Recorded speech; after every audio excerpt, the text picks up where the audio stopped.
Vous allez ouvrir un album à jouer. Il vous raconte une histoire. Quand vous aurez lu l'histoire et que vous l'aurez bien comprise, ce sera à vous de la jouer. Pense-à-tout est un souriceau. Tête en l'air est aussi un souriceau. Pense-à-tout et Tête en l'air ont plein d'amis. Tous vivent heureux dans la petite maison des souris. Les souris adorent jouer ensemble. Elles jouent à ramasse-fromage, à souris-collé et à ravoleur. Tête en l'air, lui, n'aime pas trop jouer. Il est si étourdi qu'il perd toujours. Non loin de là vit Rat d'égout. C'est un vilain rat qui s'ennuie et qui ne pense qu'à embêter les souris. Rat d'égout habite seul dans un château protégé par un fossé. Un fossé si profond que les souris ne peuvent le franchir. Ce jour-là, Rat d'égout monte tout en haut d'une des 10 tours de son château. Il voit au loin la maison des souris. Rat d'égout regrette le temps où les souris et lui jouaient ensemble, mais elles ne veulent plus jouer avec lui depuis bien longtemps. Rat d'égout est brutal quand il joue, et en plus, il triche. C'est plus fort que lui. Le soir même, Rat d'égout est dans une colère noire. Il n'y a plus rien à manger ici, hurle-t-il. Je vais rendre une petite visite à ces souris.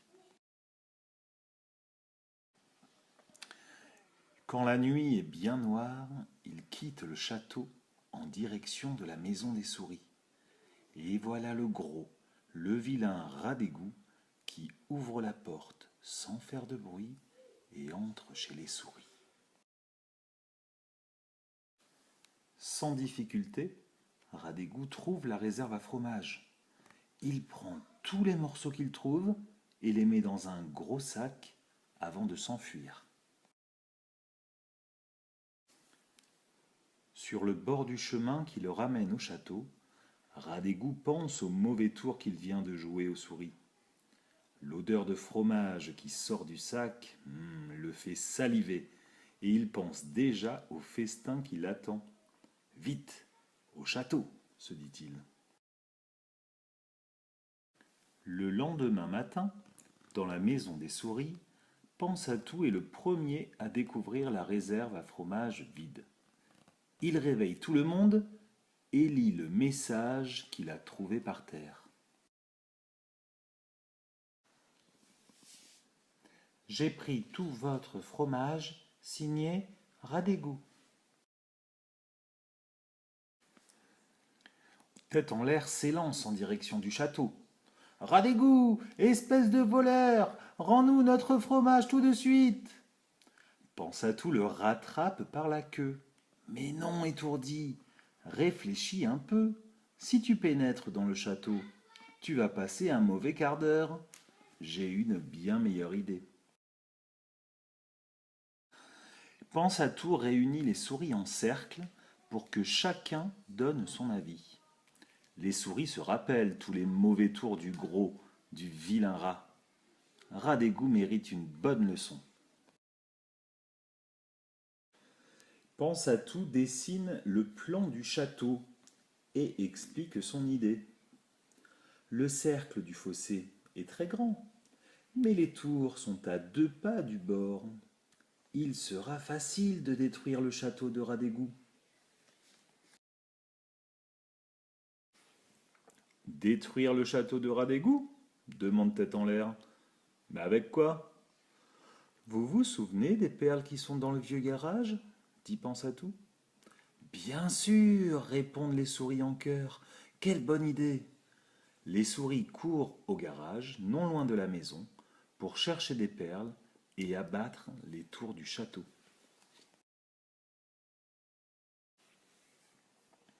Tête en l'air prend 3 perles dans ses pattes. Pense-à-tout le retient par la queue. Mais non, étourdi, Ne prends qu'une perle à la fois et choisis bien ta bonne patte, celle avec laquelle tu lances le mieux. Les souris arrivent au château et s'approchent jusqu'au bord du fossé. Elles lancent les perles de toute leur force sur les tours afin de détruire le château. Les souris courent sans relâche chercher de nouvelles perles dans le garage pour les lancer. Soudain, Tête en l'air commence à descendre dans le fossé pour se rapprocher du château. Pensatou le retient par la queue. Mais non, étourdi, le fossé est bien trop profond. Seul Radégout peut le franchir. Toi, tu ne pourras jamais remonter. Tête en l'air lance sa perle si fort qu'elle passe au-dessus du château et retombe en face, de l'autre côté du fossé. C'est Pensatou qui la ramasse et tire à son tour. Radégout, affolé, court dans tous les sens pour confisquer les perles et protéger ses tours. Les souris sont à bout de force, mais enfin la dernière tour du château est tombée. Les débris des tours remplissent le fossé. Les souris s'en servent pour traverser et pénétrer dans le château. Radégout est allongé sur le sol. Il a marché sur une perle et s'est assommé en tombant. Le gros, le vilain rat est à terre. Les souris peuvent récupérer leur fromage. Vite, les souris ramassent tous les morceaux de fromage et s'enfuient vers leur maison. Radégout se réveille. Plus de fromage, plus de tours, plus de château. Ces souris sont bien trop malignes, se dit-il. Je reprendrai le fromage. Radégout.